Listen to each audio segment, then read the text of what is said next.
Okay guys, subukan naman natin mag-withdraw dito sa gold coins dito sa Bayuman. Then meron na tayong naipon na 579,000 na coins.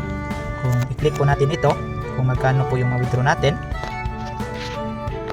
So ayan, so ang equivalent ng 579,230 ay nasa 579.23 pesos. Dahil yung coins na 10,000 is ang equivalent niya ay 10 pesos. Okay, di natin pong subukan na withdrawin ito. Click lang natin itong withdraw all, dahil na-input ko na yung GCash number at name ko dito. Click lang natin ito. So ayan, please confirm your account. Click natin ang confirm. So ayan, successful withdrawal. Send you cash 579.23 has arrived. Click po natin ang happy to accept.